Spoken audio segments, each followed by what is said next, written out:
Bueno, vamos a continuar con las repercusiones luego del rechazo ayer de los dos proyectos que proponían retiro de los fondos de pensiones.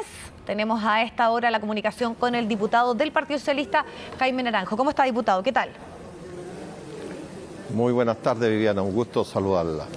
Diputado, ayer el PS en el retiro amplio, el retiro de los parlamentarios, se abstuvo, no votó en contra. ¿Por qué?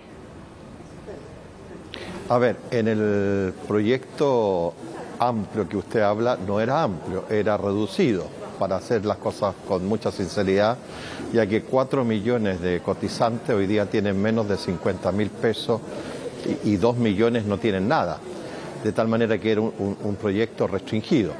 El Partido Socialista cree que el proyecto que planteaba el gobierno apuntaba en la dirección correcta, que era cómo abordamos las situaciones que hoy día están golpeando a la economía chilena, que es el empleo y la inflación. Y el plan económico, por un lado del gobierno, apunta a abordar el tema del empleo, y por otro lado, el proyecto acotado del Ejecutivo abordaba la situación que siempre nos han manifestado las personas que quieren los retiros de los fondos de AFP. ¿Y qué es lo que la gente nos ha planteado siempre? Y por eso que apoyamos el primero, el segundo y el tercero, que era para pagar pensiones de alimenticia, que era para enfrentar deudas de salud, que era para enfrentar deudas habitacionales, ya sea para adquirir una vivienda o bien para pagar deudas hipotecarias, que se requería para pagar deudas atrasadas por servicios básicos, o bien deudas que tienen que ver con el sistema bancario o no bancario. Es decir, lo que el gobierno había planteado era justamente la que la gente siempre, las personas, las familias nos pidieron que requerían y necesitaban esos recursos de los fondos AFP. Dicho aquello, Viviana, yo me quedé con una sensación amarga. ¿Y por qué le digo esto? Porque lamentablemente ayer el Parlamento y la Cámara de Diputados dio un espectáculo que yo creo que fue muy dañino para la sociedad chilena, porque no aprobamos ninguno de los dos. Como que los que votamos en una dirección en una, los otros dijeron, tampoco vamos a permitir que se apruebe tu proyecto. Y al final, ¿qué sacamos en limpio? Nada. Y creo que la gente debe estar dolida, porque ella esperaba alguna respuesta. ¿Diputado? Y creo que la respuesta que el gobierno planteaba no era tan equivocada como algunos imaginan. ¿Y de quién es la responsabilidad de lo sucedido ayer, a su parecer? De las fuerzas políticas, de los parlamentarios, que estamos en una sociedad cada día más discordante, que nos está costando ponernos de acuerdo. Y yo que ayer fue justamente aquello, reflejo de aquello, porque era cosa de ponerse de acuerdo. Y el gobierno, por cierto, tenía que cumplir su rol también. Y fuimos incapaces. Y yo creo que quedamos con una gran deuda con la sociedad chilena, de tal manera que el principal fracaso de lo que ocurrió ayer, tenemos que hacernos una autocrítica a los parlamentarios por no ser capaz de escucharnos y de dialogar. Porque usted me podría decir, bueno, ¿y quién ganó? Yo creo que de alguna manera el liderazgo del ministro de Hacienda quedó muy plasmado. Primero porque él era muy claro en señalar que estos retiros iban a afectar la inflación en el país.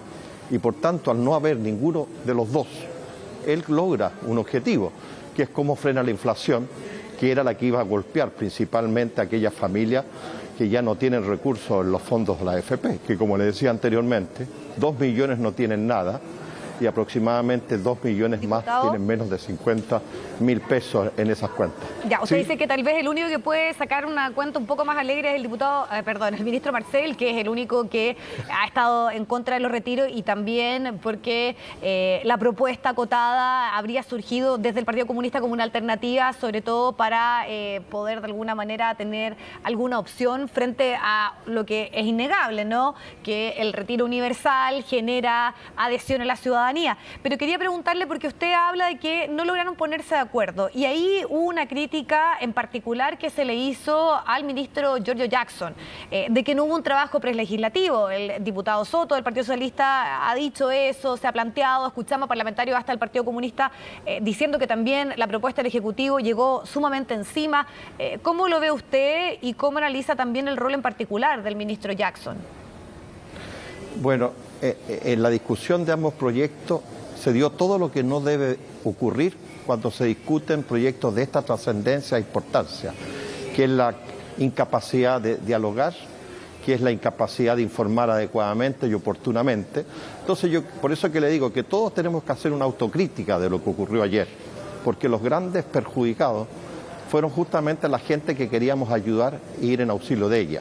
Y por tanto, la autocrítica va para todos, para los parlamentarios de gobierno, de oposición, para los ministros de Estado, en este caso el ministro secretario general de la Presidencia, donde faltó tal vez compartir más información para alinear a un mayor número de diputadas y diputados en esa dirección. Pero lo importante ahora, Viviana, es que el gobierno, después de esto que ocurrió ayer, tiene que pasar a la ofensiva. ¿Y qué significa pasar a la ofensiva, de acuerdo a mi opinión? Que el proyecto de reforma tributaria, que el proyecto de reforma de pensiones debiera estar presentado antes que termine el primer semestre de este año, y no como lo está pensando el gobierno para el segundo semestre. En segundo lugar, ¿qué significa pasar a la ofensiva?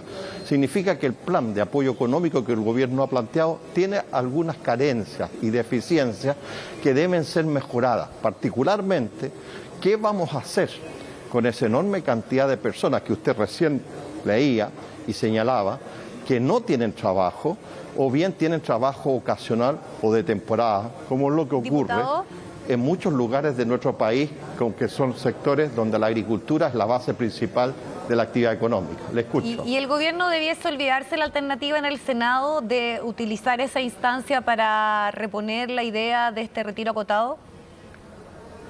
Es que es muy difícil porque se requieren 2/3 para insistir. Y difícilmente yo creo que hay una mayoría. Me resulta difícil imaginar que pudieran haber 2/3 para insistir.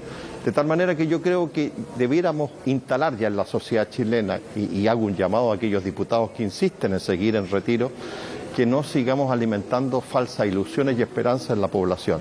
Ayer quedó claro que no hay una fuerza política de parlamentarios que están dispuestos a seguir apoyando los retiros. Sí.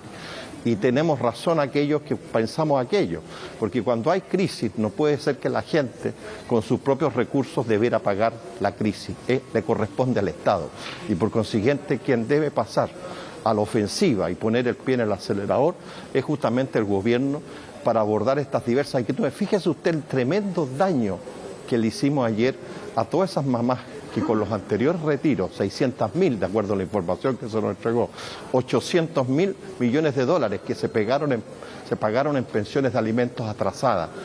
Pues bien, al rechazarse todo, esas mamás y esos niños que habían estado recibiendo recursos a través de los fondos de la AFP, hoy día no lo van a poder conseguir. Y ahí estaba estipulado y contemplado como una norma permanente. Es decir, tenemos que hacer nuestra autocrítica, y nuestra autocrítica es que hicimos un daño a mucha gente que estaba esperanzada, gente que tenía deudas por salud, hipotecaria, o deudas comerciales o de servicios básicos, que esa gente quedó a la deriva hoy día. Entonces tenemos que tener una respuesta para ello, y por eso que yo creo que llegó la hora de dialogar, de concordar, y que el gobierno tome la iniciativa y tome el liderazgo para enfrentar esta situación. Diputado, otra cosa que dejó la jornada de ayer fue tensión entre ambos conglomerados que son parte del gobierno. Y en particular le quiero preguntar por la molestia que generó en el socialismo las palabras de la diputada Gael Jomans cuando hace esta alusión a Carlos Lorca, y ella después pide disculpas, pero entiendo, y se hablaba que dentro de la bancada del Partido Socialista se estaba analizando plantear una molestia que vaya más allá de la situación o de la explicación que dio la diputada ayer. Una de ellas podría ser congelar relaciones al trabajo legislativo con Apruebo Dignidad. ¿Se tomó alguna definición en torno al tema? Mire, yo creo que fue un planteamiento muy desafortunado de ella. Ella después dio explicaciones y dio las disculpas correspondientes, cosa que nosotros hemos aceptado. Pero aquí hay una práctica de relacionamiento entre las ambas fuerzas políticas que apoyan al gobierno, Apruebo Dignidad o el socialismo democrático, que el gobierno tiene que mejorar las relaciones. No puede haber conglomerados de primera categoría y otros que son de segunda categoría. Y nosotros hoy, hemos venido insistiendo. Efectivamente está pasando y queremos evitar que siga pasando. Y por eso que nosotros hemos señalado reiteradamente, particularmente el Partido Socialista, que tiene que formarse una sola coalición de gobierno, que no pueden seguir existiendo dos almas dentro del gobierno, porque eso daña las relaciones complica las relaciones y creemos que la unidad es fundamental para las transformaciones y desafíos que el país nos está exigiendo. Y por eso le dijimos al presidente Boric, cuando fue la jornada en Cerro y Castillo, en Viña del Mar, que era fundamental hacer una sola coalición de gobierno. Y yo espero que aquellos partidos de Apruebo Dignidad que se resisten a esa alternativa se abran a la posibilidad. Porque ayer la derrota que hubo se explica en alguna medida porque hay dos coaliciones también, que a veces entran en relaciones tensas y hay que evitar aquello. Yo por lo menos me quedo tranquilo con que el exabrupto, la diputada, pidió las disculpas, hay que aceptarlas y no solamente poner la otra mejilla por el bien del país, sino que trabajar por la unidad y la unidad de las fuerzas que apoyamos. Entonces, ¿usted descarta que hay algún tipo de señal a esta molestia que implique algo político, como por ejemplo congelar relaciones con el conglomerado de Apruebo Dignidad?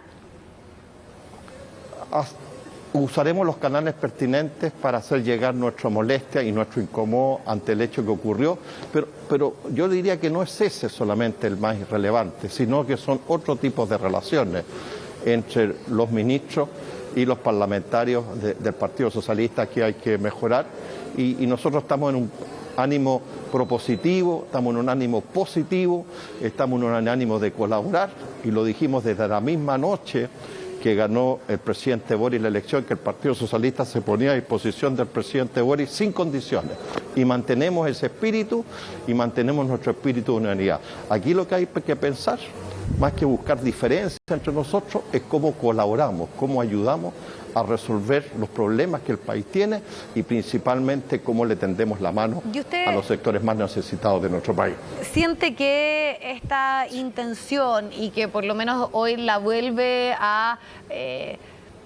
lo vuelve a plantear el propio presidente Gabriel Boric, decir la idea acá es que no haya fisuras, que efectivamente haya solo un conglomerado? Entonces lo que uno se pregunta es qué pasa en el día a día, porque también muchos de los parlamentarios, que fueron las explicaciones que escuchamos y lo analizábamos recién con Marco Moreno, analista político, le responden a sus electores y finalmente también a lo que es popular, y en este caso era apoyar un quinto retiro. Lo otro sabemos que tiene un costo político.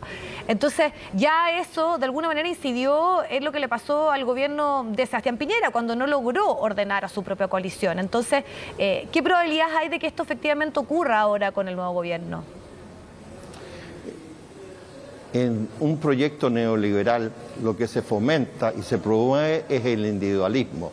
Y lamentablemente el individualismo ha entrado en el alma de algunos parlamentarios que buscan el lucimiento personal y no plantearse la cuestión colectiva. Los desafíos enormes que tiene nuestro país para superar las desigualdades tienen que dejar de lado este individualismo excesivo que se ve en algunos parlamentarios, donde buscan más su protagonismo que buscar el trabajo colectivo. Nosotros estamos por el trabajo colectivo, estamos por apoyar colectivamente a los procesos de transformaciones del gobierno del presidente Boric, y de esa línea de trabajo no nos vamos a salir.